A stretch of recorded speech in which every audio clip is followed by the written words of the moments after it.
Babylon में बंदी यहूदियों को यिर्मयाह का पत्र। अध्याय 29। उसी वर्ष यिर्मयाह नबी ने इस आशय की पत्री उन पुरनियों और भविष्यद्वक्ताओं और साधारण लोगों के पास भेजी जो बंदियों में से बचे थे, जिनको नबूकदनेस्सर यरूशलेम से बेबीलोन को ले गया था। ये पत्री उस समय भेजी गई जब यकोन्याह राजा और राजमाता खोजे यहूदा और यरूशलेम के हाकिम लोहार और अन्य कारीगर यरूशलेम से चले गए थे। ये पत्री शापान के पुत्र एलासा और हिल्किय्याह के पुत्र गमर्याह के हाथों भेजी गई, जिन्हें यहूदा के राजा सिदकिय्याह ने बेबीलोन के राजा नबूकदनेस्सर के पास बेबीलोन को भेजा। उसमें लिखा था, जितने लोगों को मैंने यरूशलेम से बंदी करके बेबीलोन में पहुंचवा दिया है, उन सबों से इज़राइल का परमेश्वर सेनाओं का यहोवा यूं कहता है, घर बनाकर उनमें बस जाओ, बारियां लगाकर उनके फल खाओ, विवाह करके बेटे बेटियां जन्माओ और अपने बेटों के लिए स्त्रियां ब्याह लो और अपनी बेटियां पुरुषों को ब्याह दो कि वे भी बेटे बेटियां जन्माएं, और वहां घटो नहीं वरन बढ़ते जाओ। परंतु जिस नगर में मैंने तुमको बंदी करा के भेज दिया है, उसके कुशल का यत्न किया करो और उसके हित के लिए यहोवा से प्रार्थना किया करो, क्योंकि उसके कुशल से तुम भी कुशल के साथ रहोगे। क्योंकि इज़राइल का परमेश्वर सेनाओं का यहोवा तुमसे यूं कहता है कि तुम्हारे जो भविष्यद्वक्ता और भावी कहने वाले तुम्हारे बीच में हैं, वे तुमको बहकाने न पाएं, और जो स्वप्न वे तुम्हारे निमित्त देखते हैं, उनकी ओर कान मत धरो, क्योंकि वे मेरे नाम से तुमको झूठी भविष्यद्वाणी सुनाते हैं। मैंने उन्हें नहीं भेजा, मुझ यहोवा की ये वाणी है। यहोवा यूं कहता है, बेबीलोन के 70 वर्ष पूरे होने पर मैं तुम्हारी सुधि लूंगा और अपना ये मनभावना वचन कि मैं तुम्हें इस स्थान में लौटा ले आऊंगा पूरा करूंगा। क्योंकि यहोवा की ये वाणी है कि जो कल्पनाएं मैं तुम्हारे विषय करता हूं, उन्हें मैं जानता हूं, वे हानि की नहीं वरन कुशल ही की हैं, और अंत में तुम्हारी आशा पूरी करूंगा। तब उस समय तुम मुझको पुकारोगे और आकर मुझसे प्रार्थना करोगे और मैं तुम्हारी सुनूंगा। तुम मुझे ढूंढोगे और पाओगे भी, क्योंकि तुम अपने संपूर्ण मन से मेरे पास आओगे। मैं तुम्हें मिलूंगा, यहोवा की ये वाणी है, और बंधुआई से लौटा ले आऊंगा, और तुमको उन सब जातियों और स्थानों में से जिनमें मैंने तुमको जबरन निकाल दिया है, और तुम्हें इकट्ठा करके इस स्थान में लौटा ले आऊंगा जहां से मैंने तुम्हें बंदी करवा के निकाल दिया था। यहोवा की यही वाणी है। तुम कहते तो हो कि यहोवा ने हमारे लिए बेबीलोन में भविष्यद्वक्ता प्रकट किए हैं, परंतु जो राजा दाऊद की गद्दी पर विराजमान है और जो प्रजा इस नगर में रहती है, अर्थात तुम्हारे जो भाई तुम्हारे संग बंधुआई में नहीं गए, उन सबों के विषय सेनाओं का यहोवा ये कहता है, सुनो, मैं उनके बीच तलवार चलाऊंगा और महंगी करूंगा और मरी फैलाऊंगा, और उन्हें ऐसे घिनौने अंजीरों के समान करूंगा जो निकम्मे होने के कारण खाए नहीं जाते। मैं तलवार, महंगी और मरी हुई लिए उनका पीछा करूंगा, और ऐसा करूंगा कि वे पृथ्वी के राज्य राज्य में मारे मारे फिरेंगे, और उन सब जातियों में जिनके बीच मैं उन्हें जबरन कर दूंगा, उनकी ऐसी दशा करूंगा कि लोग उन्हें देखकर चकित होंगे और ताली बजाएंगे और उनका अपमान करेंगे और उनकी उपमा देकर शाप दिया करेंगे। क्योंकि जो वचन मैंने अपने दास भविष्यद्वक्ताओं के द्वारा उनके पास बड़ा यत्न करके कहला भेजे हैं, उनको उन्होंने नहीं सुना, यहोवा की यही वाणी है। इसलिए हे सारे बंदियों, जिन्हें मैंने यरूशलेम से बेबीलोन को भेजा है, तुम उसका यह वचन सुनो। कोलायाह का पुत्र आहाब और मासेयाह का पुत्र सिदकिय्याह, जो मेरे नाम से तुमको झूठी भविष्यवाणी सुनाते हैं, उनके विषय इज़राइल का परमेश्वर सेनाओं का यहोवा यूं कहता है, सुनो, मैं उनको बेबीलोन के राजा नबूकदनेस्सर के हाथ में कर दूंगा और वो उनको तुम्हारे सामने मार डालेगा।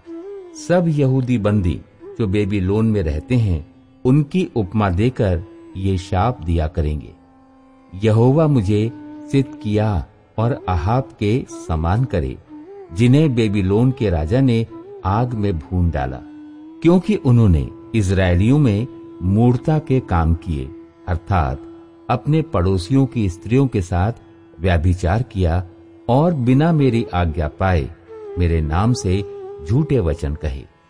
इसका जानने वाला और गवाह मैं आप ही हूं, यहोवा की यही वाणी है। शमायाह को संदेश। नेहलामी शमायाह से तू ये कह, इज़राइल के परमेश्वर यहोवा ने यूं कहा है, इसलिए कि तूने यरूशलेम के सब रहने वालों और सब याजकों को और मासेयाह के पुत्र सपन्याह याजक को अपने ही नाम की इस आशय की पत्री भेजी कि यहोवा ने यहोयादा याजक के स्थान पर तुझे याजक ठहरा दिया, ताकि तू यहोवा के भवन में रखवाल होकर जितने वहां पागलपन करते और भविष्यद्वक्ता बन बैठे हैं, उन्हें काठ में ठूंके और उनके गले में लोहे के पट्टे डाले। इसलिए यिर्मयाह अनातोती, जो तुम्हारा भविष्यद्वक्ता बन बैठा है, उसको तूने क्यों नहीं घुड़का?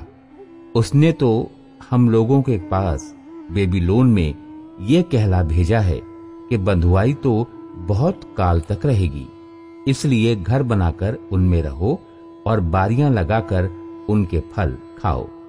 ये पत्री सपन्याह याजक ने यिर्मयाह भविष्यद्वक्ता को पढ़ सुनाई। तब यहोवा का ये वचन यिर्मयाह के पास पहुंचा, सब बंदियों के पास ये कहला भेज, यहोवा नेहलामी शमायाह के विषय यूं कहता है, शमायाह ने मेरे बिना भेजे तुमसे जो भविष्यवाणी की और तुमको झूठ पर भरोसा दिलाया है, इसलिए यहोवा यूं कहता है, सुनो, मैं उस नेहलामी शमायाह और उसके वंश को दंड देने पर हूं। उसके घर में से कोई इन प्रजाओं में न रह जाएगा।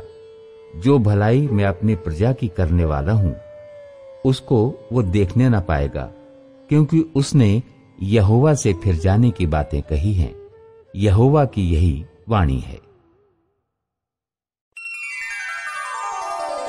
बंधुआई से छुटकारे की प्रतिज्ञा। अध्याय 30।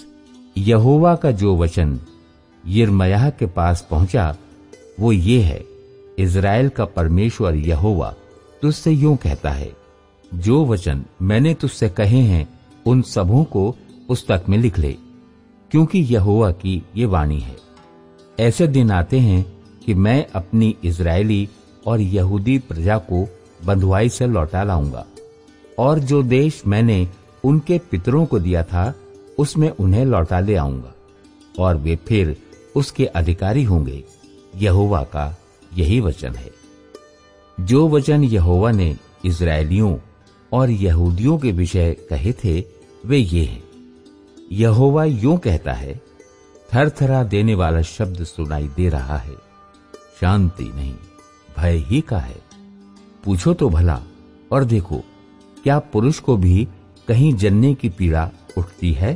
फिर क्या कारण है कि सब पुरुष जच्चा के समान अपनी अपनी कमर अपने हाथों से दबाए हुए दिखाई पड़ते हैं? क्यों सबके मुख पीले पड़ गए हैं? हाय हाय, वो दिन क्या ही भारी होगा, उसके समान और कोई दिन नहीं। वो याकूब के संकट का समय होगा, परंतु वो उससे भी छुड़ाया जाएगा। सेनाओं के यहोवा की ये वाणी है कि उस दिन मैं उसका रखा हुआ जुआ तुम्हारी गर्दन पर से तोड़ दूंगा और तुम्हारे बंधनों को टुकड़े टुकड़े कर डालूंगा, और परदेशी फिर उनसे अपनी सेवा न कराने पाएंगे, परंतु वे अपने परमेश्वर यहोवा और अपने राजा दाऊद की सेवा करेंगे, जिनको मैं उन पर राज्य करने के लिए ठहराऊंगा। इसलिए हे मेरे दास याकूब, तेरे लिए यहोवा की ये वाणी है, मत डर। हे इस्राएल, विस्मित न हो, क्योंकि मैं दूर देश से तुझे और तेरे वंश को बंधुआई के देश से छुड़ा ले आऊंगा। तब याकूब लौटकर चैन और सुख से रहेगा और कोई उसको डराने न पाएगा, क्योंकि यहोवा की ये वाणी है, तुम्हारा उद्धार करने के लिए मैं तुम्हारे संग हूं। इसलिए मैं उन सब जातियों का अंत कर डालूंगा जिनमें मैंने उन्हें तितर बितर किया है, परंतु तुम्हारा अंत न करूंगा। तुम्हारी ताड़ना मैं विचार करके करूंगा और तुम्हें किसी प्रकार से निर्दोष न ठहराऊंगा। यहोवा यूं कहता है, तेरे दुख की कोई औषध नहीं और तेरी चोट गहरी और दुखप्रद है।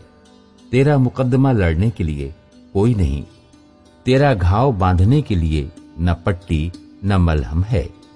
तेरे सब मित्र तुझे भूल गए, वे तुम्हारी सुधि नहीं लेते, क्योंकि तेरे बड़े अधर्म और भारी पापों के कारण मैंने शत्रु बनकर तुझे मारा है। मैंने क्रूर बनकर ताड़ना दी है। तू अपने घाव के मारे क्यों चिल्लाती है? तेरी पीड़ा की कोई औषध नहीं। तेरे बड़े अधर्म और भारी पापों के कारण मैंने तुझसे ऐसा व्यवहार किया है। परंतु जितने मुझे अब खाए लेते हैं, वे आप ही खाए जाएंगे, और तेरे द्रोही आप सब के सब बंधुआई में जाएंगे, और तुझे लूटने वाले आप लूटेंगे, और जितने तेरा धन छीनते हैं उनका धन मैं छिनवाऊंगा। मैं तेरा इलाज करके तेरे घावों को चंगा करूंगा। यहोवा की ये वाणी है, क्योंकि तेरा नाम ठुकराई हुई पड़ा है। वो तो सिय्योन है, उसकी चिंता कौन करता है?